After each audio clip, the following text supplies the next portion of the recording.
1924ರಲ್ಲಿ ಕಾಂಗ್ರೆಸ್ನ ಅಧಿವೇಶನವು ಬೆಳಗಾವಿಯಲ್ಲಿ ಜರುಗುತ್ತೆ.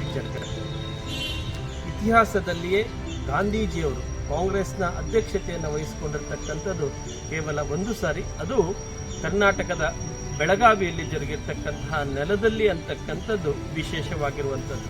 ಅಧಿವೇಶನದ ಅಧ್ಯಕ್ಷತೆಯನ್ನು ಸ್ವಾಗತ ಸಮಿತಿಯ ಅಧ್ಯಕ್ಷರಾಗಿ ಗಂಗಾಧರರಾವ್ ದೇಶಪಾಂಡೆ ಅವರು ಆಯ್ಕೆಯಾಗಿರ್ತಾರೆ. ವಿವಿಧ ಕಾರ್ಯವನ್ನು ನಿರ್ವಹಿಸಲಿಕ್ಕೆ 19 ಜನ ಉಪಾಧ್ಯಕ್ಷರನ್ನ ನೇಮಕ ಮಾಡಿ ಕಾಂಗ್ರೆಸ್ ಅಧಿವೇಶನದ ಫಲಶ್ರುತಿ ಏನಾಯಿತು? 1924ರಲ್ಲಿ ಜರುಗಿರ್ತಕ್ಕಂತಹ ಕಾಂಗ್ರೆಸ್ ಅಧಿವೇಶನ ಮಾಡೋದ್ರ ಮೂಲಕ ಯಾವ ವಿಷಯಗಳು ಮುನ್ನೆಲೆಗೆ ಬಂದರ ನಾನು ಮಹೇಶ್ ನೀಲ್ಕಂಠ್ ಚನ್ನಂಗಿ ಮಹಾತ್ಮ ಗಾಂಧೀಜಿ ಜಯಂತಿಯ ಶುಭಾಶಯಗಳನ್ನು ಅರ್ಪಿಸ್ತಾ ನಾನಿವತ್ತು ಬೆಳಗಾವಿಯ ಟಿಳಕವಾಡಿಯಲ್ಲಿರ್ತಕ್ಕಂತಹ ವೀರಸೌಧ ಅಥವಾ ಪಂಪಾ ಸರೋವರ ಅಥವಾ ಕಾಂಗ್ರೆಸ್ ಬಾವಿಯ ಸ್ಥಳದಲ್ಲಿದೆ. 1924ರಲ್ಲಿ ಕಾಂಗ್ರೆಸ್ ಅಧಿವೇಶನಕ್ಕೆ ನೀರನ್ನು ಪೂರೈಸಲಿಕ್ಕೆ ಒಂದು ಬಾವಿಯನ್ನು ತೋಡಲಾಗಿತ್ತು. ಅದನ್ನ ಪಂಪಾ ಸರೋವರ ಅಂತ ಕರೆದ್ರು. ನಂತರ ಕಾಂಗ್ರೆಸ್ ಬಾವಿ ಅಂತ ಪ್ರಸ್ತುತದಲ್ಲಿ ಕರೀತಾ ಇದ್ದಾರೆ. ಇದರಲ್ಲಿ ಗಾಂಧೀಜಿಯವರು ಅಂದಿನ ಸಮಾವೇಶದಲ್ಲಿ ಭಾಗಿಯಾಗಿ ಸಮಾವೇಶವನ್ನ ಯಶಸ್ವಿಯಾಗಿ ಮುನ್ನಡೆಸಿದರ ಕುರಿತು ಹಲವಾರು ಭಾವಚಿತ್ರಗಳನ್ನು ಒಳಗೊಂಡಂತಹ ಮತ್ತು ಅಂದಿನ ಕಾಂಗ್ರೆಸ್ ಸಮಾವೇಶ 1924 ಡಿಸೆಂಬರ್ 21ರಿಂದ 30ರವರೆಗೆ ಜರುಗಿರ್ತಕ್ಕಂಥ 10 ದಿನಗಳ ಅಧಿವೇಶನದ ಸಂಪೂರ್ಣವಾಗಿರ್ತಕ್ಕಂಥ ಚಿತ್ರಣವನ್ನ ಗಾಂಧೀಜಿಯವರ ಜನ್ಮದಿನದ ಸಂದರ್ಭದಲ್ಲಿ ನಿಮ್ಗೆಲ್ಲ ಕಟ್ಟಿಕೊಳ್ಳಿಕ್ಕೆ ಒಂದು ಸಣ್ಣ ಪ್ರಯತ್ನವನ್ನ ಮಾಡ್ತದೆ. ನಿಮ್ಗೆಲ್ಲ ಆ ಸ್ಥಳಕ್ಕೆ, ಮಹೋನ್ನತ ಸ್ಥಳಕ್ಕೆ ಆತ್ಮೀಯವಾಗಿರ್ತಕ್ಕಂಥ ಸ್ವಾಗತ.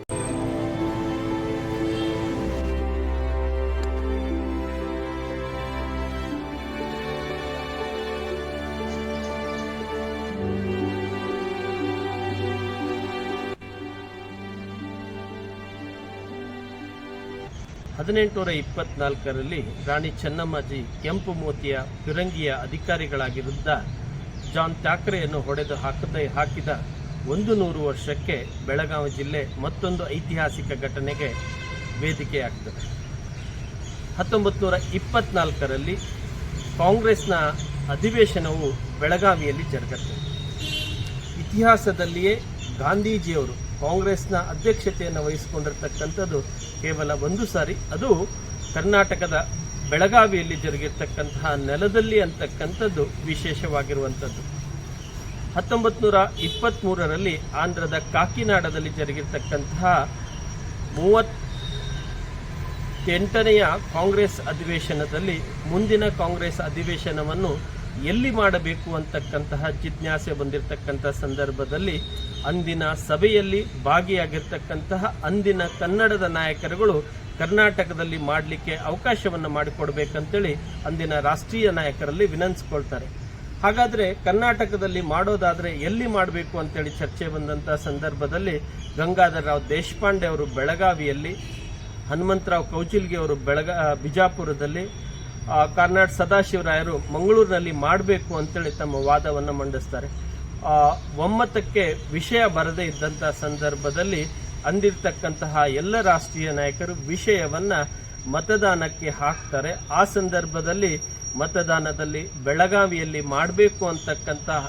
ಮಾಡಬೇಕೆಂದು ಹೆಚ್ಚು ಮತಗಳು ಬಂದಂಥ ಸಂದರ್ಭದಲ್ಲಿ ಬೆಳಗಾವಿಯಲ್ಲಿ 39ನೆಯ ಕಾಂಗ್ರೆಸ್ ಅಧಿವೇಶನವನ್ನು ಗಾಂಧೀಜಿಯವರ ಅಧ್ಯಕ್ಷತೆಯಲ್ಲಿ 1924 ಡಿಸೆಂಬರ್ 21ರಿಂದ ಡಿಸೆಂಬರ್ 30ರವರೆಗೆ 10 ದಿನಗಳ ಕಾಲ ರಾಷ್ಟ್ರೀಯ ಕಾಂಗ್ರೆಸ್ ಅಧಿವೇಶನ ಜರುಗ್ತದೆ.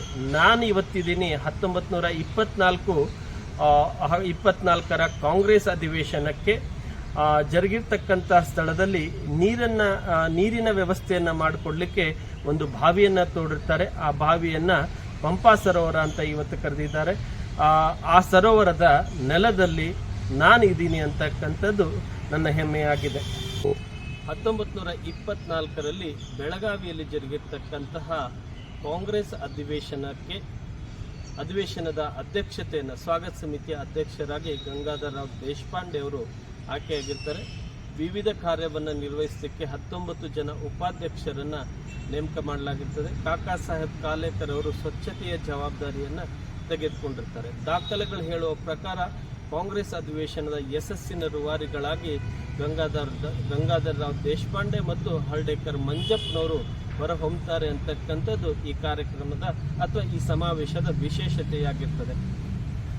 ಈ ಕಾರ್ಯಕ್ರಮ ನಡೆದಿರ್ತಕ್ಕಂತಹ ಸ್ಥಳ ಬೆಳಗಾವಿಯ ಟಿಳಕವಾಡಿಯ ಗೇಟ್, ರೈಲ್ವೆ ಗೇಟ್ 1 ಮತ್ತು 2ರ ಆಸುಪಾಸು ಇರ್ತಕ್ಕಂತಹ 85 ಎಕರೆ ಜಾಗದಲ್ಲಿ ಕಾಂಗ್ರೆಸ್ ಅಧಿವೇಶನವನ್ನು ಯಶಸ್ವಿಗೊಳಿಸಲಿಕ್ಕೆ ಬೇಕಾಗಿರ್ತಕ್ಕಂಥ ಎಲ್ಲ ಸಕಲ ಸಿದ್ಧತೆಗಳನ್ನು ಮಾಡಿಕೊಂಡಿರ್ತಾರೆ.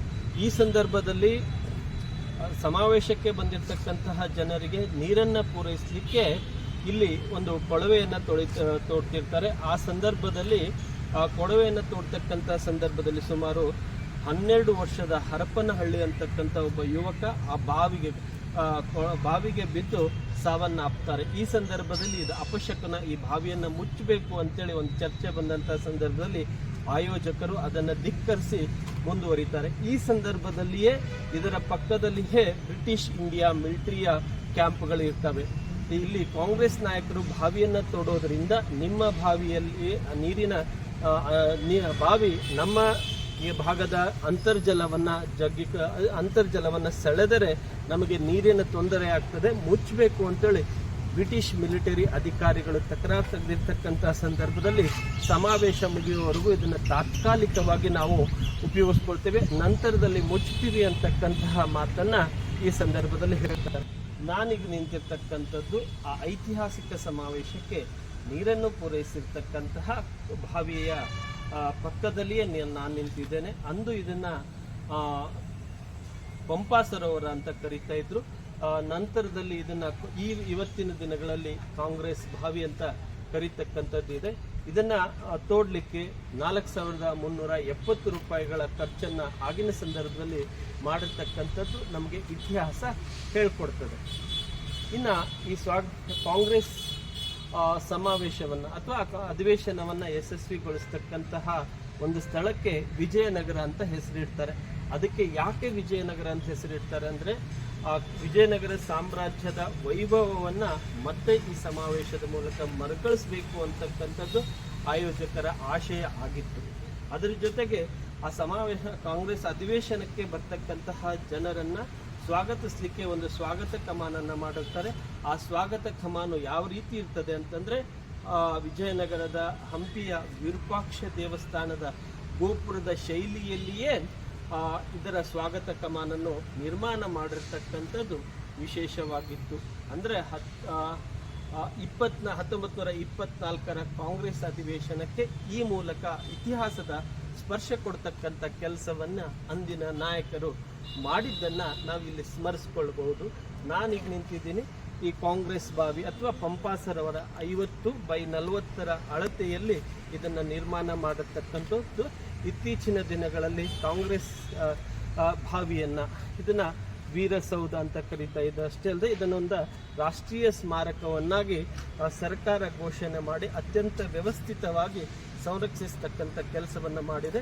ಇಲ್ಲಿಯೇ ಒಂದು ಗಾಂಧೀಜಿಯವರ ಮೂರ್ತಿಯನ್ನು ಇಟ್ಟುಬಿಟ್ಟು 1924ರ ಕಾಂಗ್ರೆಸ್ ಅಧಿವೇಶನಕ್ಕೆ ಗಾಂಧೀಜಿಯವರು ರೈಲಿನಿಂದ ಬಂದು ಇಳಿದ ತಕ್ಷಣ ಬೆಳಗಾವಿಯ ಮಣ್ಣನ್ನು ಸ್ಪರ್ಶಿಸಿ ಅದನ್ನು ತಮ್ಮ ಹಣೆಗೆ ಹಚ್ಚಿಕೊಂಡಿರ್ತಕ್ಕಂಥದ್ದು ಮತ್ತು ಆಗಿನ ಸಂದರ್ಭದ ಸಮಾವೇಶದ ದ್ವಾರ ಬಾಗಿಲ ಇರಬಹುದು, ಸಮಾವೇಶದಲ್ಲಿ ಭಾಗಿಯಾಗಿರ್ತಕ್ಕಂಥವರ ಬೇರೆ ಬೇರೆ ಭಂಗಿಯಲ್ಲಿರ್ತಕ್ಕಂತಹ ಚಿತ್ರಗಳನ್ನು ಸಹಿತ ಈ ಒಂದು ಕೊಠಡಿಯಲ್ಲಿ ಸಂರಕ್ಷಿಸಿರ್ತಕ್ಕಂಥದ್ದನ್ನು ನಾವು ಕಾಣಬಹುದಾಗಿದೆ.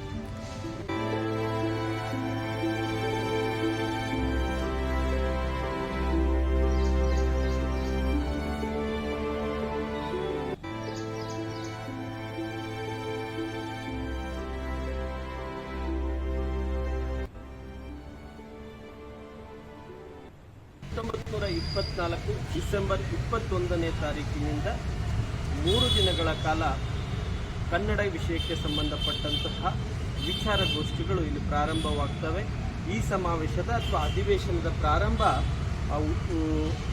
ವಂದೇ ಮಾತರಂ ಗೀತೆ ಮತ್ತು ಹುಯಿಲ್ಗೋಳ್ ನಾರಾಯಣರಾವರ ಉದಯವಾಗಲಿ ನಮ್ಮ ಚೆಲುವ ಕನ್ನಡ ನಾಡು ಗೀತೆಯೊಂದಿಗೆ ನೆರವೇರುತ್ತೆ. ಈ ಗೀತೆಯನ್ನು ಅಂದಿನ ಸಂದರ್ಭದಲ್ಲಿ 13 ವರ್ಷದ ತರುಣಿಯಾಗಿರ್ತಕ್ಕಂತಹ ಗಂಗೂಬಾಯಿ ಹಾನ್ಗಲ್ ಅವರು ಮೋಹನ ರಾಗ ಮತ್ತು ಜಂಪೆ ರಾಗದಲ್ಲಿ ಹಾಡಿ ಇಡೀ ಸಭೆಯನ್ನು ಮಂತ್ರಮುಗ್ಧಗೊಳಿಸೋದ್ರಲ್ಲದೆ ಸಮಾವೇಶವನ್ನು ಅತ್ಯಂತ ಯಶಸ್ವಿಗೊಳಿಸಬೇಕು ಅಂತಕ್ಕಂಥ ಪ್ರೇರಣೆಯ ಸಂದೇಶವನ್ನು ಅವರ ಕಂಠಸಿರಿ ಕೊಡ್ತದೆ ಅಂತಕ್ಕಂಥದ್ದು ನಾವಿಲ್ಲಿ ಗಮನಿಸಬೇಕಾಗಿರುವ ವಿಷಯ. 1924ರ ಕಾಂಗ್ರೆಸ್ ಅಧಿವೇಶನದ ಒಂದು ಪ್ರಮುಖ ವಿಷಯ ಏನು ಅಂತಂದರೆ, ಇತಿಹಾಸದಲ್ಲಿ ಮೊದಲ ಬಾರಿಗೆ ರಾಷ್ಟ್ರೀಯ ಧ್ವಜಾರೋಹಣದ ಮೂಲಕ ಕಾಂಗ್ರೆಸ್ ಅಧಿವೇಶನಗಳಿಗೆ ಚಾಲನೆಯನ್ನು ಕೊಡ್ತಕ್ಕಂತಹ ಪ್ರಮೇಯ ಬೆಳೆದು ಬಂದಿರತಕ್ಕಂಥದ್ದು ಬೆಳಗಾವಿಯಲ್ಲಿ ಗಾಂಧೀಜಿಯವರ ಅಧ್ಯಕ್ಷತೆಯಲ್ಲಿ ಜರುಗಿರ್ತಕ್ಕಂತಹ 39ನೆಯ ಕಾಂಗ್ರೆಸ್ ಅಧಿವೇಶನದ ಮೂಲಕ. ಅದಕ್ಕೂ ಪೂರ್ವದಲ್ಲಿ ರಾಷ್ಟ್ರೀಯ ಧ್ವಜಾರೋಹಣವನ್ನು ಮಾಡತಕ್ಕಂಥ ಒಂದು ಸಂಪ್ರದಾಯ ಇದ್ದಿದ್ದಿಲ್ಲ.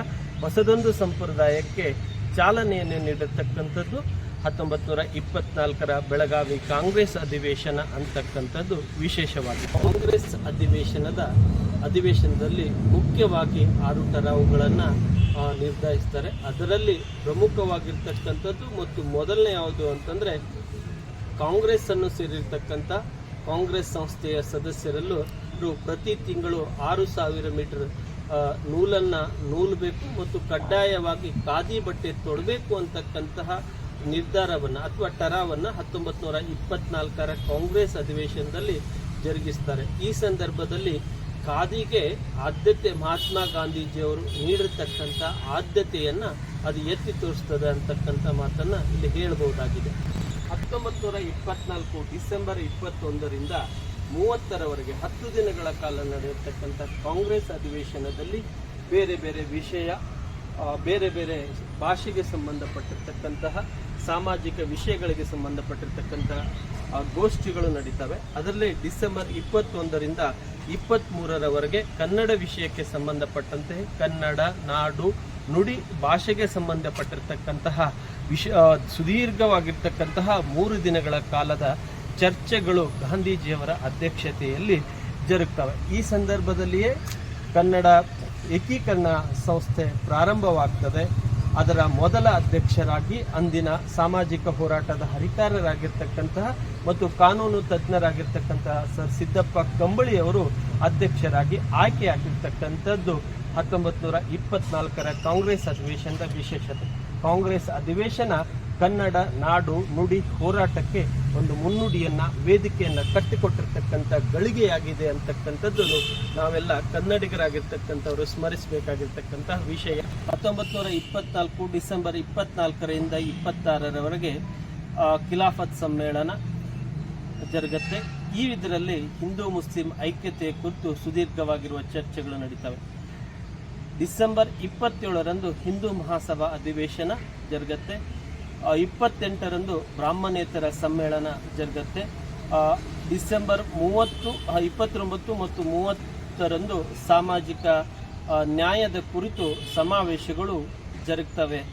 ಅಂದರೆ 1924 ಡಿಸೆಂಬರ್ 21ರಿಂದ 30ರವರೆಗೆ ದೇಶದಲ್ಲಿ ಭಾಷಾ ಸಾಮರಸ್ಯ, ಕೋಮು ಸಾಮರಸ್ಯ, ದೇಶದಲ್ಲಿ ಸಮೃದ್ಧತೆ, ಅಸ್ಪೃಶ್ಯತೆಯ ನಿವಾರಣೆ ಕುರಿತು ಸಾಕಷ್ಟು ಚರ್ಚೆಗಳು ನಡೆದು ಅವುಗಳನ್ನು ದೇಶವ್ಯಾಪಿ ಅನುಷ್ಠಾನಗೊಳಿಸ್ತಕ್ಕಂತಹ ಪ್ರಯತ್ನದೊಂದಿಗೆ ಕಾಂಗ್ರೆಸ್ ಸಮಾವೇಶ ಹೊಸದೊಂದು ಮನ್ವಂತರಕ್ಕೆ ಮುನ್ನುಡಿಯನ್ನು ಬರೆಯುತ್ತೆ.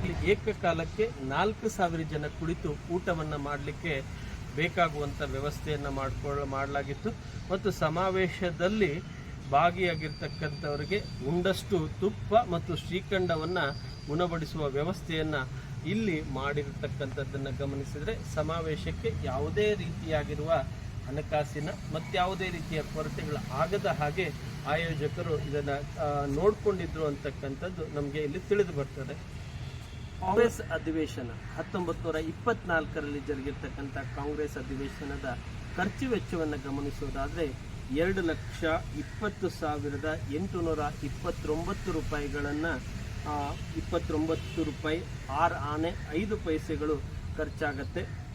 ಇದರಲ್ಲಿ ಗಾಂಧೀಜಿ ಮತ್ತು ಅವರ ಸಂಗಡಿಗರಿಗೆ 394 ರೂಪಾಯಿಗಳನ್ನು ಖರ್ಚು ಮಾಡಲಾಗಿರುತ್ತದೆ.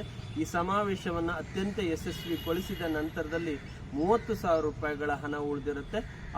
ಅದನ್ನು KPCCಯ ಖಾತೆಗೆ ಜಮೆ ಮಾಡ್ತಕ್ಕಂಥ ಕೆಲಸವನ್ನು ನಂತರದಲ್ಲಿ ನೀಡಲಾಗ್ತದೆ. 1925 ಮೇ 31ರಂದು ಕಾಂಗ್ರೆಸ್ ಪದಾಧಿಕಾರಿಗಳಾಗಿರುವ ಶ್ರೀ ಎಸ್ ಪೂಜಾರಿ ಮತ್ತು ಕೆ ಪಾಂಡುರಂಗರಾವ್ ಅವರು ಲೆಕ್ಕಪತ್ರವನ್ನು ಪರಿಶೋಧಿಸಿ ಲೆಕ್ಕಪತ್ರ ಸರಿ ಇದೆ ಅಂತಕ್ಕಂಥ ವರದಿಯನ್ನು ನೀಡ್ತಾರೆ. ಕಾಂಗ್ರೆಸ್ ಅಧಿವೇಶನದ ಫಲಶ್ರುತಿ ಏನಾಯಿತು?